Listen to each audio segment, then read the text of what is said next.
Hello? 1 second, Mr. Charles. Okay.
All right, everybody. Let me see. How do I switch over here? Okay, give me 1 second, everybody. I am. Okay, here we go. Here we go.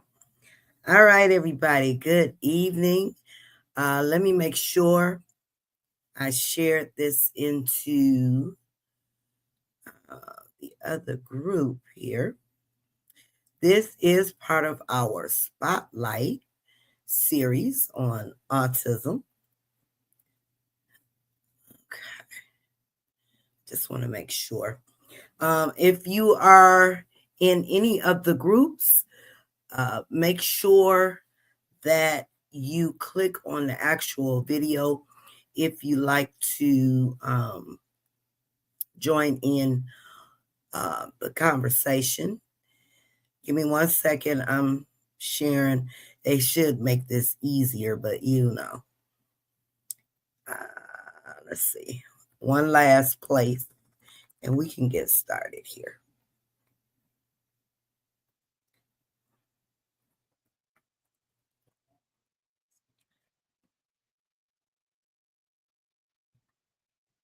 All right, I am coming to you guys live on Facebook, our mainstream, YouTube, and I also have TikTok open. So tonight we are graced with Mr. Charles Gies. Am I saying your last name right? Mr. Charles. Uh-oh. Mr. Charles, can you hear? Okay. Oh, yeah. I had hear you loud and I clear. had you muted. Okay. Did I say your last name? Pronounce it Yep. correctly? Gies? Okay. Yes, it is Gies. All right. So tonight, everybody, we're honored to share a conversation that's both deeply personal and incredibly kind of rare. Our guest tonight is Mr. Charles. He is 79 years old and has lived a full, complex, one shaped by experiences he didn't fully understand until later in life. Mr. Charles grew up never knowing he was on the autism spectrum. and only discovered that missing piece as an adult. In this up close conversation, Mr. Charles will reflect on how that realization reshaped his understanding of his relationships, his career, and himself, and what life looks like today. Ladies and gentlemen, this is not a textbook story. It is a lived experience. It is resilience, insight, and wisdom earned over a lifetime. Mr. Charles, thank you so much for being here and for trusting us to help tell your story here. How are you doing this evening? I'm doing great. How about you, How about you, Nita? I'm doing great. So everybody, the chat will be open for questions, but we're going to wait till after the interview to have Mr. Charles answer any questions you have. Please, and we encourage you as he's talking, if you have any questions, to type them into the chat, and I'll pull them up, after we finish the interview. So we are actually going to get started with some of your early life. Now, growing up, how did you experience yourself as a child? As a young adult, did you feel any different from, those you were around? Oh, definitely. From childhood on, I could see the difference. One difference is I was, as a child, we'll talk about that first. I was way ahead of the other kids in my age in math. Uh, I remember when I was 4 years old, I discovered how to add. I was playing with some toy bricks, and my mom and dad encouraged me from that point on, taught me different things about math. By the time I started first grade, I already could do long division. Um, they looked for ways to challenge me with math at school because I wasn't challenged by the work that my peers were doing. So that was always something they looked for. Um, at the same time, there were things I had difficulty relating to. I had difficulty paying attention in school, first of all. That was one thing. I remember in kindergarten, the kids were singing these songs. I had never heard them before. I didn't know them. And I think they kind of picked them up as they went along, and I couldn't pick them up as I went along. Okay.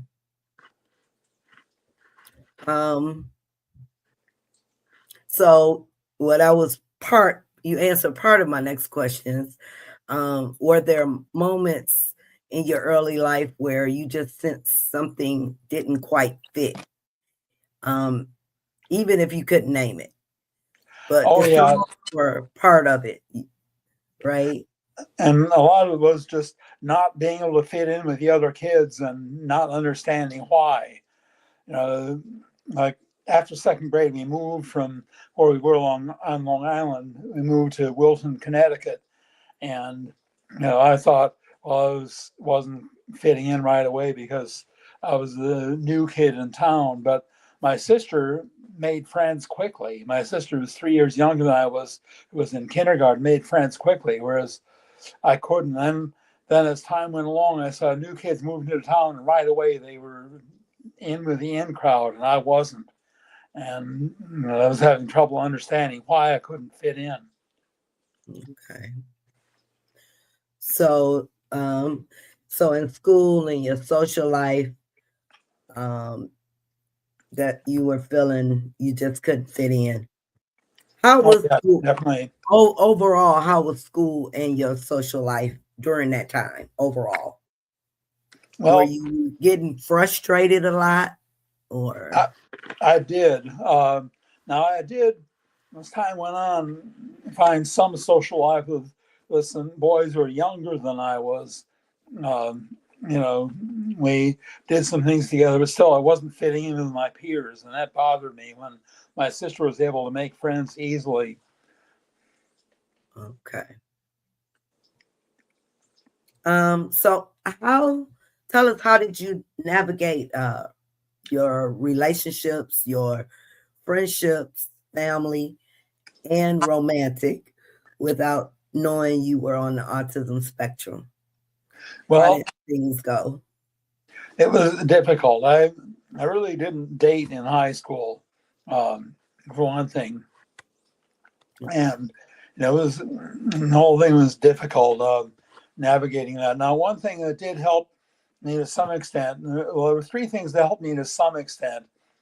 One was, I one was that I found some common interests with other kids, card games we could play. Um, I got to college. I saw guys playing bid whist, and I quickly figured out how to play, and I was soon joining them and playing bid whist. And that was one thing. Another thing is that I used my math skills to help others. Okay. So that helped some. And then the other thing was that I devoured books, magazine articles, newspaper columns that dealt with how to socialize, those social advice, and so applying that helped some. Okay. Now, what about your career? Were there strengths you leaned on or challenges you struggle with Well, that makes sense in hindsight? well, of course, the real challenge was getting the first job, getting in the door. Mm-hmm. Once I was able finally to find a job, I got a degree in math. I had 4 years in college, a degree in math, but they weren't really looking for math then. They were looking for computer programming, though. And finally, I was able to get a computer programming job. Once I was in the door, they saw what I could do, and so I was in good shape then with that. Okay. Um, So tell us, share with us some of your coping strategies or routines that helped you get through your daily life without knowing that you were on the spectrum. well, I mean, as far as day to day, of course, the thing is too that by the time I graduated from college, one change in my life is that I became one of Jehovah's Witnesses, and so associating with the local congregation helped me because I was accepted for what I was. Not that everyone understood the differences in me, but they were glad to have me there, and I was glad to be there with them, and so that was one thing that helped, and that gave me some people to associate with off the job, and that's also where I met my first wife, Judy, was at one of our assemblies. Okay. Awesome. For those of you who are just coming in, or if you're passing through, please say hello. We are interviewing interviewing Mr. Charles Gies this evening. And we are encouraging questions. So if there's anything you want to ask Mr. Charles about during the interview, please feel free to put it in the chat. And after we're done, we will go to the questions. Now, if you're coming in, if you are viewing from any of the pages on Facebook, make sure you click on the actual link. Make sure you click on the actual link to bring you to the video if you want to say hi or hello or you have a question. If you're viewing from inside the group, make sure you click on the actual video. That'll bring you to the live chat if you have a question. But please, I ask everyone as you come in, make sure you show some love. No matter what platform, hit that like or that love or that care button. We'd appreciate it. It'll help us out a lot. So now, Mr. Charles, can you share with us that moment you learned you were on the autism spectrum? Okay, well, it took more than a moment. First of all, growing up, I never heard of autism. Okay. So little was known about it that it wasn't something it wasn't a household term back then. It wasn't a household word. Um, I heard when I was in college, I heard that there was such a thing as savants. Uh, people who were very good in one thing and didn't know what they were doing with anything else. But I still, as far as the word autism, it wasn't until I must have been in my 30s when my first wife, Judy, told me there was a movie coming on TV about a program to educate autistic children. I asked, what's that? And so she said, well, the children kind of off in their own little world. And, then we watched it and I said, no, that I saw these kids spinning wheels endlessly. And I said, I didn't do that, so I kind of dismissed it. But then there was a young man we met that was autistic, and I could see a few similarities between him and me, but that kind of made me uncomfortable. I kind of dismissed that, and it wasn't until I was in my late 40s, and we had an article in Awake magazine about autism, and as I read that, I said, I wonder if there's a milder form of this. And especially, I noticed a box about special abilities, and it mentioned math as one area in which some autistic people have a special ability. And I wondered, but then I kind of forgot about it. But meanwhile, my daughter began urging me to watch the movie Rain Man, which she had gone to see, and she urged me to see that movie. And I wasn't paying.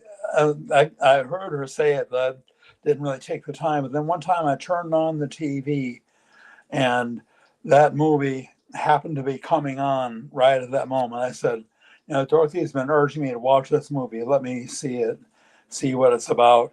And it didn't take long into that movie before I could clearly see, the similarities between me and Raymond. I could see Raymond as a more severe version of myself.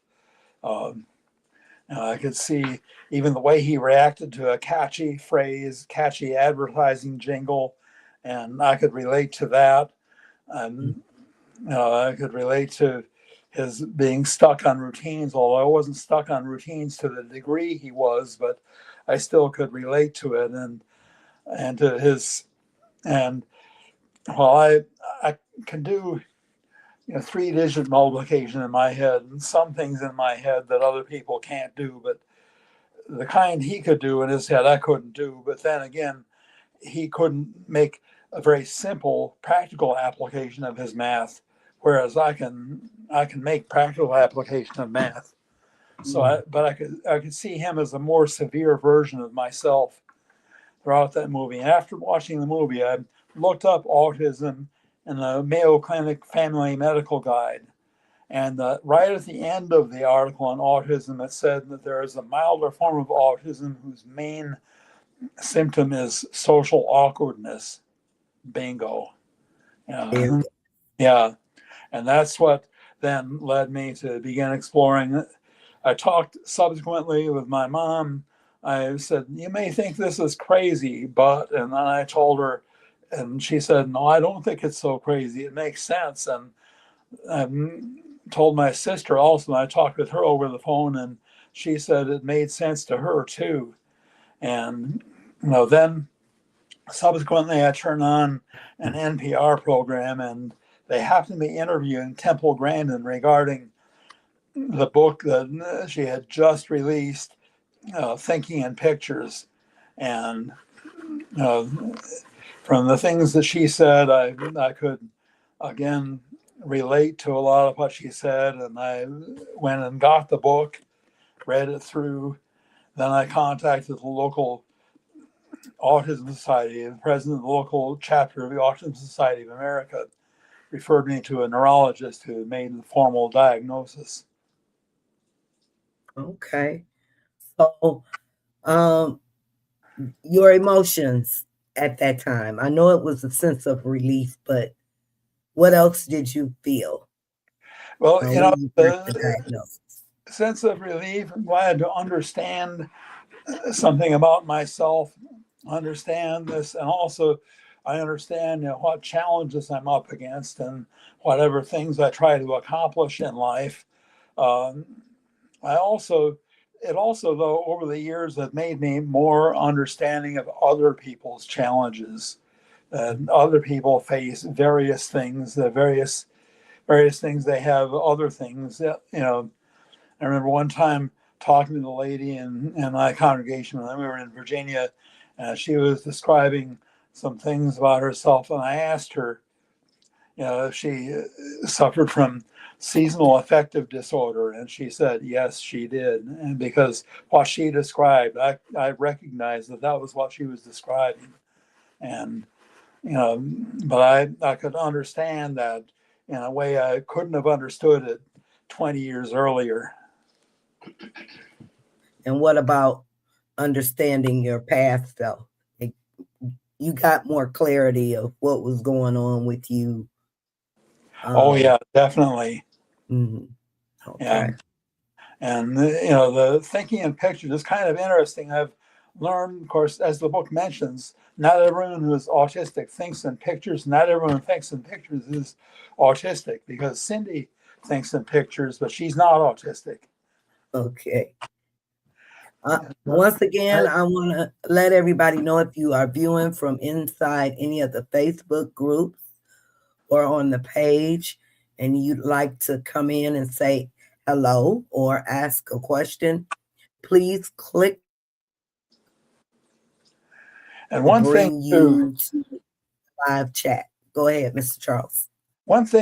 that I learned from reading her more recent book, uh, uh, uh, Visual Thinking, I think is the title of it. I have to go back and look at it. Reading that book is that she's gained more insight into the different ways people think since then. Because when I read Thinking in Pictures, she seemed to have the idea everybody either thinks in pictures or thinks in words. And I thought, I don't really quite relate to either of those.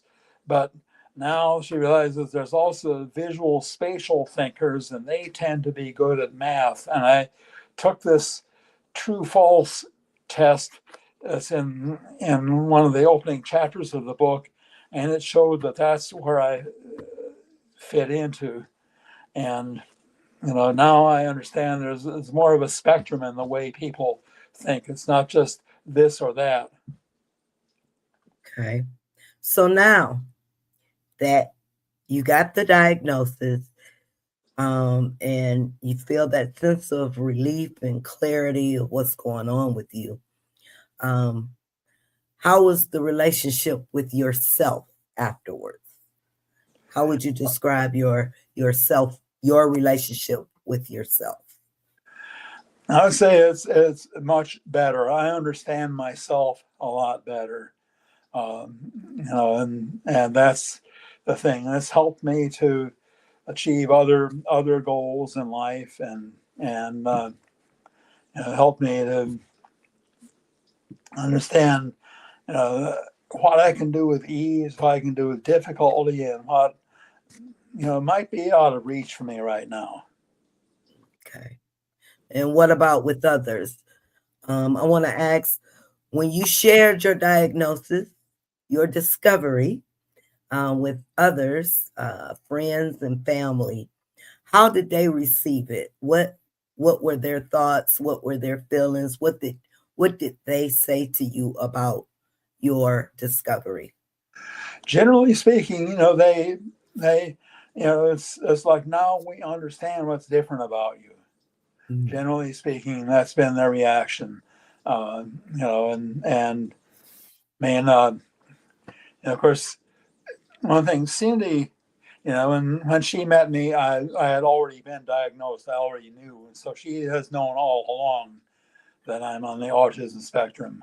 But my late second wife, Heloise, had known me for 20 years at the time of Judy's death. And we were sitting outside um, Judy's friend's house where the repast was being held following her memorial service and talking. And I told her about my autism diagnosis. She told me some things about herself. And I told her about the autism diagnosis. She said, now she had always known there was something different about me. Now she understood what it was. Okay. And Now, for others, your parents, for instance, were there times of forgiveness, a little more compassion for what you were going through as you were growing up? well, I think all that had business of forgiveness and compassion and so on. All that we'd already resolved those things, but now we understood some things better, and particularly in the last years of my mom's life, she and I had a lot of conversations where I explained a lot of things to her that she hadn't really understood before that, and she told me a lot of things about her life too that I didn't really know, and and we, I would say, got closer than we'd ever been since I was a little boy. Okay. And how old were you again when you got your diagnosis? I was 49. 49. Wow. I'm 79 now. So it was about 30 years ago that I watched the movie Rain Man, because it was later on that year when I was still 49 and actually got diagnosed. But Okay. it was in December of 1995 that I watched the movie. Okay. So now that you're 79, you have your diagnosis. What is life looking like for you now Well, at 79? in retirement, and Cindy and I enjoy, our time together, enjoy watching TV programs together. We do other things together. Sometimes we'll get together with friends and play bid whist, the game I learned when I was in college. Mm-hmm. So, do you approach like communication or boundaries or even your own self-care a little differently now, though? Yeah. Oh, yeah.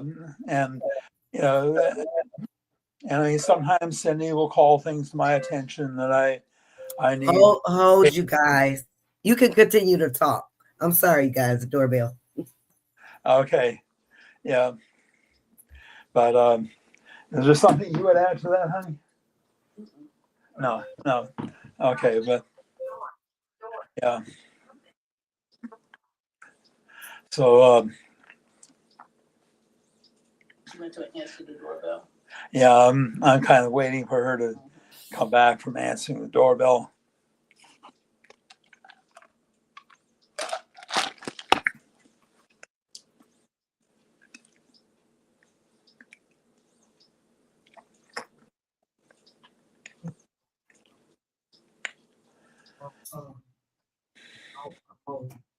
Important. All right. I am sorry about that. I had somebody at the door. Forgive me, you guys. Okay. So now let's ask you what has brought you the most peace and joy in this chapter of your life? Well, part of it is my relationship with God and with my with others of my faith. A large part of it is Cindy right here in the room. Having her in my life has been a big thing, and just the nice, and I do most of the cooking for us. We enjoy our meals and enjoy whatever we're able to do together. Beautiful.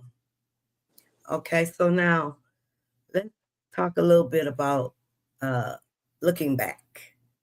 So now, looking back, what do you wish people had understood about you earlier in life?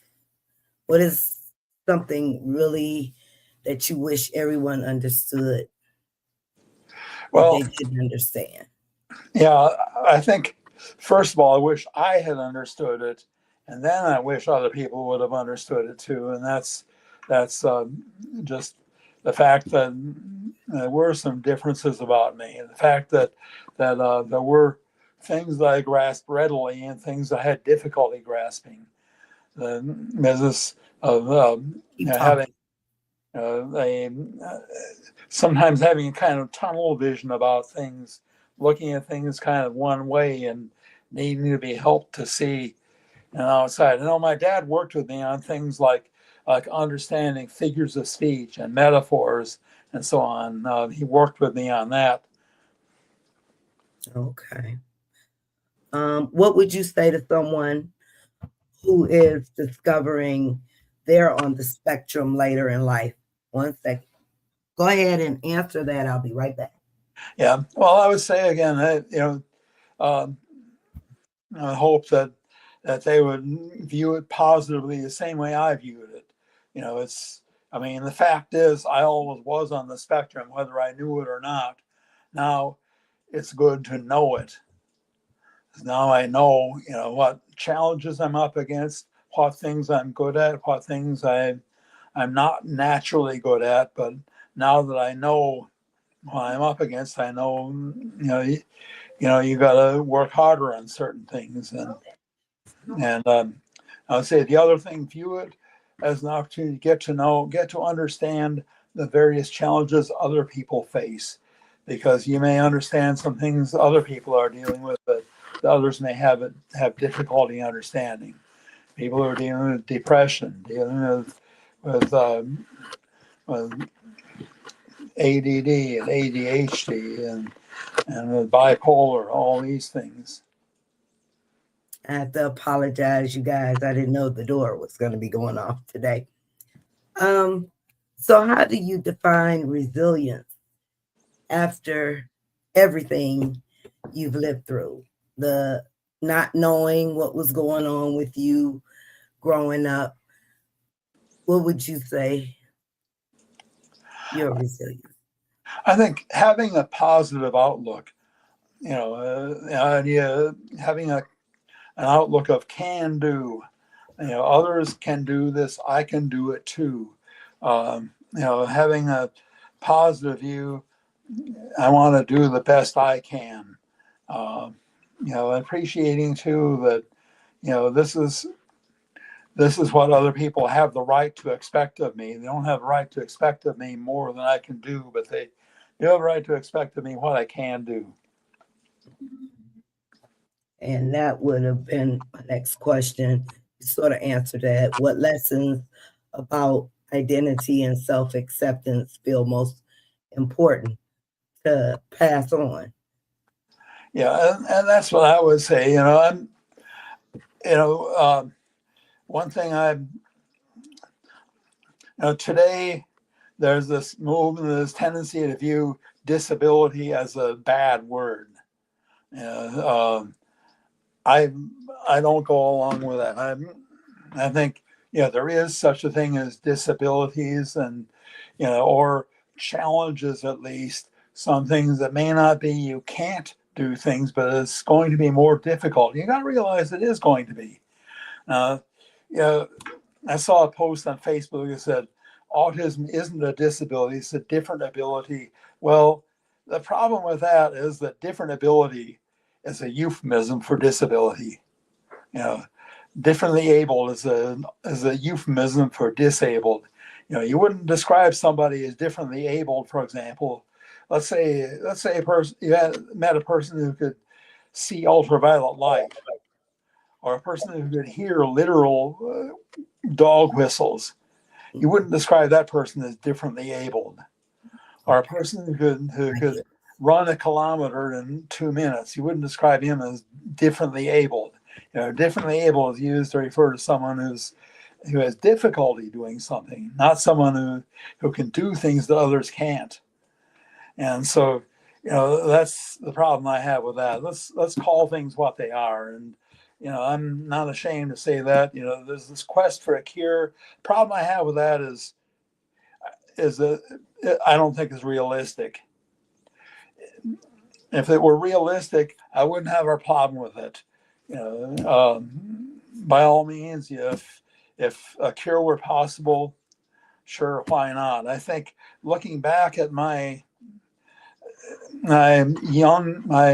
back at my youth, I think back when I was in my senior year of high school, I placed first in the state of Connecticut in a national math contest. But if you could, if I were back then, I think if I could have had the opportunity to give up my special ability in math, just be on the same level as my peers in math, in exchange for being able to fit in with them socially, I would have made that trade readily. Okay. Now we're going to take some questions now. Now, for those of you who are in any of the groups or viewing from the page and you'd like to ask Mr. Charles a question or you'd like to make a comment, please make sure you click on the actual video that will bring you to our live chat where you can say hello or ask your question. And we have Candy here with us. Hello, Candy. How Hi, are you? And we have Teresa Lynn. Hi, Teresa Lynn. She says, I wish they would have more social events for people with autism. Well, that's something, Mr. Charles. Have you found, like in your area, are there any social events just for people, just say level 1 autistics or anything of that nature? There is a group that gets together regularly. See, the thing is, I look for people with whom I have common goals, values, and so on, and that I find with other members of my faith. But Okay. Again, in some areas, particularly areas that are more populated, areas of high population density, there may be social events available for people with autism, and if that's what you want to do, I mean, that's great. It's an opportunity to find some socialization, and so it's a personal choice. Right. I'll leave it at that. We socialize with people with whom we have the most in common. Yeah. Yes, and that's absolutely true. Lorianda is in the house. Hey, Lolo. Hi, Good evening, Lorianda. Mr. Charles. And she Always says, my pleasure. thank you for sharing your story. She has a question. Were you bullied in school for being different? Oh, definitely. And I remember there was one kid in particular when I was in grade school who was always picking on me during recess, and you know, I remember that. But later on in high school, it took on a different form. It was kids trying to get me to do things that made me look foolish.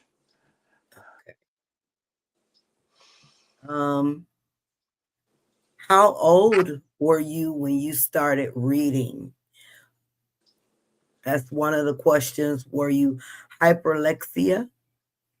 My Brandon could read before he could talk. He knew and understood words on paper. Okay. What about you, Mr. Charles? Yeah, no, I could talk long before I could read. Okay. I started reading at age 5. I remember one time asking my parents, and they were talking about something. I don't know. They were talking anyway. I interrupted and asked, "Is like spelled Lik?" And right away, whatever they were talking about, they dropped and they started answering me, and they're saying, "No, it's spelled Like." And I said, "Well, then that would be likey." And they were trying to explain to me about the silent E and so on, and it was quite a discussion. And anyway, so Lik is pronounced that maybe like pronounced lick. The next day I asked my mom, is lick spelled L-I-K? And she said, no, it's spelled L-I-C-K. And I didn't question her about that. But I gradually learned phonetics from there. I remember that summer, well, we were staying at my grandmother's place at one part of our summer vacation. And one morning, when the parents got us kids up, they discovered, let me put it this way, that my sister Jenny had reached into her diaper. And I won't go into all the scatological details from there, but anyways, they were cleaning it up. I heard them spelling out a certain 4-letter word, and I asked them, what does it spell? And they wouldn't tell me. And so anyway, I committed the sequence of 4 letters to memory. Actually, that was back when I was 4 that happened. It was later that I asked the question about like and lick and so on. But anyway, sometime after I asked the question about like and lick, I came back, I thought back, and I started try to pronounce that sequence of the 4 letters, and then I said it. And I think if somebody had come along and washed my mouth out with soap, I would have viewed it as a favor, because I felt dirty after saying that word. But anyway, that was a step, though, on my learning phonetics. And by the time I was in first grade, I could already read beyond the first grade level. Okay, and she also asked, Mr. Charles, do you have tics or do you stim? Yeah. Yeah, Do you I do. Okay. I do twitch at times. Now, in recent years, that started getting worse, and so a doctor now has me on a medicine called Austedo, which has helped reduce the amount of twitching I do. Now, besides the twitching, do you do anything to help stimulate yourself? Have you found yourself rocking or shaking your leg when you're sitting or? Well, the twitching is the main thing I do. Uh, And I've, like I said, the Austedo helps. It reduces the amount of it that I do. Okay.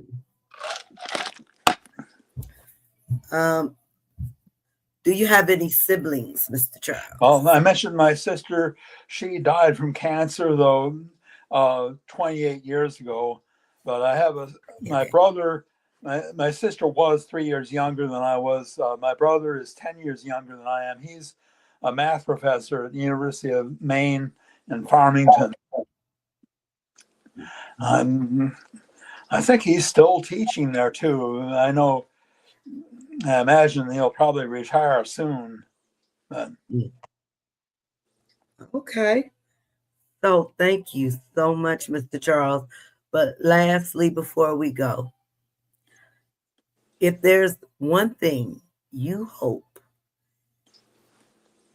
everybody or people can take away from your story from beginning to now, what would it be? Well, I would say be optimistic about your child. But at the same time, you got to be realistic, because, I mean, for example, you told me about DeAndre, and I mean, there's no way DeAndre is going to, enjoy the kind of independence in life that I've been able to enjoy. But be optimistic about what your child can do, and keep in mind your goal is to prepare your child in raising a child is prepare the child for adult life. What do you prepare the child for? You may have to adjust according to what you see are the child's clear limitations, but do the best you can, and that's the thing I would say. Right.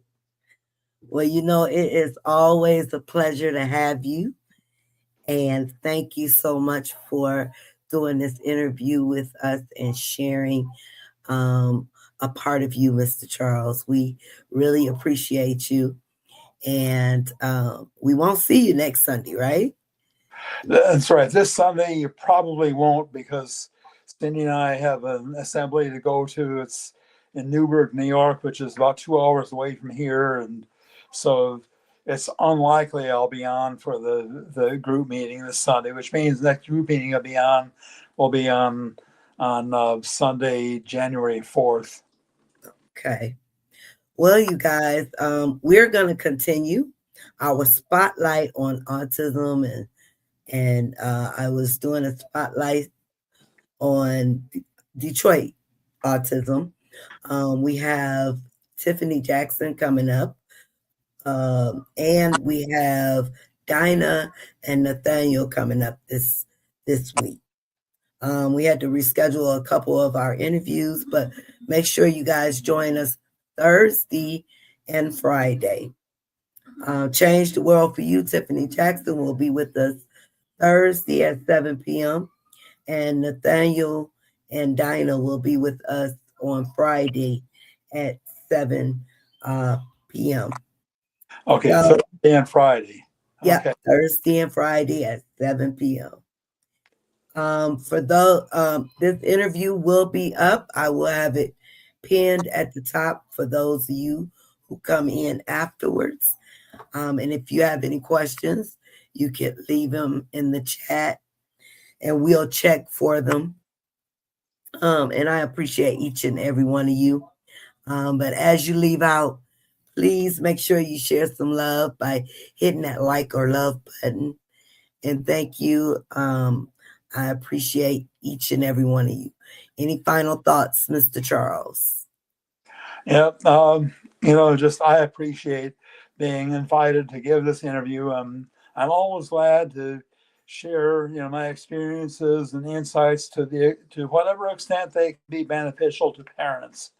I really, have to empathize with all the parents and all that they have to deal with, and some have to deal with things similar to what my parents had. Some are raising a child alone, and that adds to the challenge. And in some cases, you've got to deal with issues with elopement. I mean, I can't even imagine what it's like having to deal with that, or kids that are up half the night screaming. I mean, but again, I feel for the parents who are raising kids on the spectrum, and whatever I can do to encourage anyone, I'm glad to do. Okay. I did have one more question because we spoke about your diagnosis in once upon a time it was called Asperger's and now it's level 1. What is your thoughts on the change? Well, do you think it should have stayed the same? Because I've seen some people saying it should be separated, and then others, agree with the change. What are your thoughts? well, my thoughts are as far as Asperger versus autism. I think that in itself is a good change because it is a spectrum, and it's where do you draw the line between Asperger and autism? It's a fuzzy line at best. Now, level 1, level 2, level 3. Some people object to the levels. People objected to high functioning, medium functioning, low functioning labels. No matter what labels you come up with, there are people who are going to have a problem with them. Oh yeah. As though that the levels, you have to have some way of distinguishing people who are able to lead an independent life like I've been leading, people who need some support and people who need a lot of support. And how do you distinguish that? I mean, just it's important everybody come up with a set of terms that, just we're all going to use these. Maybe some people may not like them, but we're going to use them because, that's what everybody understands. Right. Okay. Well, thank you once again. Thank everyone who is in viewing distance of this live. We appreciate you. And be sure to reach out if you'd like to be spotlighted here on Autism and Us. We'd be more than happy to have you. But don't forget Thursday and Friday, spotlight on Change the World for You. And Friday, Nathaniel and Dinah is in the chat.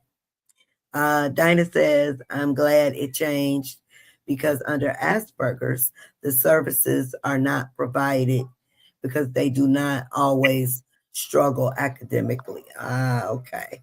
Yeah. Well, sometimes the academic struggles for me were not the obvious ones. I'll give an example. Just quickly, eighth grade English teacher I had, remember her name, Mrs. Hobbs. She and I had a lot of difficulty understanding each other. There was one assignment I didn't know what she wanted, and ended up getting no credit for it. But another time, early in the year, there was a quiz about a short story we read for the class, and I got a failing grade on it. And I asked her after class about it, and she said I needed to give examples in my answers. Well, subsequently on a test, some questions dealt with that same short story, and I endeavored to give examples, and she marked me off for retelling the story. Well, what was the problem? The real problem was that she didn't communicate to me what the real problem, why she gave me a failing grade. It's that she couldn't make sense out of my answers, and so she thought I hadn't read the story. Oh. And so now when I did the test, you can see I read the story, but she still couldn't make sense out of my answers. So as far as she was concerned, I was just retelling the story. And so the real problem is she couldn't make sense out of my answers. And if she'd communicated that to me, I might have been able to fix it, better on the test. But, it's that thing. There was other teachers that I understood perfectly. No problem. Yeah. Chemistry teacher that I understood. And there's Pam. I understood each other well. Okay. All right, you guys. Well, thank you once again, Mr. Charles. It was my pleasure to have you up here. And wait a minute, hold on. Dinah says it was difficult to get an IEP under academics, but under the new change, it allowed behavioral and social services. Okay. Yeah, and that's the thing that I say about the why I don't really have a problem with the change is I understand that if one label makes it difficult to get services, another label enables you to get the services you need. By all means, let's get rid of the different labels so parents get the service they need. Likewise, the high, medium, and low functioning. And they say, well, he doesn't need services because he's high functioning. Again, if you can fix that, then that's worth it. I don't agree with the objection that low functioning insults kids that are low functioning. There's people that had labeled low functioning. Do they really understand the implication of it? No. They really no. It's not that it insults some people to be labeled low functioning. The problem is that again, the high functioning creates the problem of getting services. Well, he doesn't need that because he's high functioning. Mm-hmm. Yeah, I can agree with that. As long as it helps our babies get the services they need. If it was preventing them from getting services, then by all means, whatever it takes to help them get services they need. Yeah. Yeah, that's the thing, when it comes from parents, I understand completely. When it comes to these quote unquote actually autistic groups, and they talked about this before, these actually autistic groups remind me of campus radicals who claim to speak for the entire student body of the university. These the autistic they groups don't want the parents for all adults on this spectrum, and they don't. They don't want the parents to speak at all. They think we shouldn't have a voice, especially when our children don't have a voice of their own. Dinah says the difference is high functioning. In most cases, are verbal, and levels 2 and more are nonverbal. Okay, yep, I can see that. So they feel that you're verbal, you got it. But There's yeah, a struggle. There's struggles behind, a lot of our babies who are level 1. and growing up, I was always told that I talked differently from the other kids. Okay. Everybody said I talked differently, and that's one of the things. The one time that bully, the schoolyard bully, tried to make me talk like him, and I couldn't. And as much as I tried, I couldn't. You could. So, do you think and I'm going to let everybody go, but now that we're on this, do you think when you were in school that, certain services, therapies would have helped you more? Do you think you would have benefited a lot more with your struggles, if had you known you had autism and had the services like therapy been available to you? Any type of Yeah, I think it would have helped. Now, one thing, I did go to a couple of psychiatrists and a psychologist in my early school years, but they didn't have a clue. In fact, they all found 3 different ways of blaming my mom for my difficulties. Wow. Yeah, and so but again, so little is known about autism that, it's one of them I do give a lot of blame to, because my mom wrote a long letter in which she described all the different things she'd observed that were different about me. He apparently read just the first paragraph of the letter and issued a dismissive diagnosis based on that first paragraph. And so, come on now, you got to listen to the patient or listen to the parent. You got to listen to somebody instead of being dismissive like that. But again, that's the male chauvinism too that was common in those days, and not listening to a woman. Um, Wow. that's part of it, and the blame the mom thing. That was Freud's Yeah. philosophy. When in doubt, blame the mother.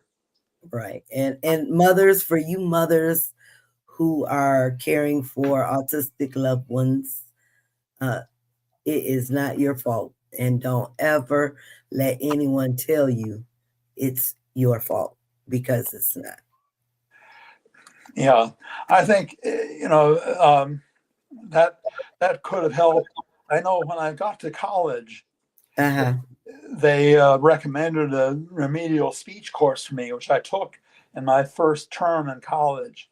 Okay. And so that addressed some of my way of speaking and improved things in that area. But of course, obviously, it could have been more than that. Now, one other thing they did for me in school, in 5th grade, one day in the school cafeteria, the school principal came up to me and showed me this diagram that showed some lines that had the lengths. And he asked me, "What's the length of this dotted line?" I couldn't tell him. And he said, "Well, come to my office a half hour before the end of school and I'll teach you geometry." And that's the rest of the school year. I went to his office for the last half hour of the school day, and he taught me geometry while the other kids in my class were learning 5th grade math.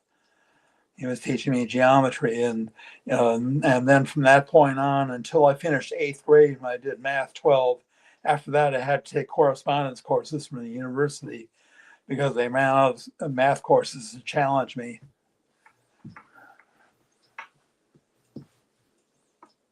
Oh, there you go. I'm losing signal here. Okay, there you go. Okay, everybody. TikTok asking me for a puzzle piece here. Okay, everybody. Thank you once again, Mr. Charles. I appreciate each and every one of you.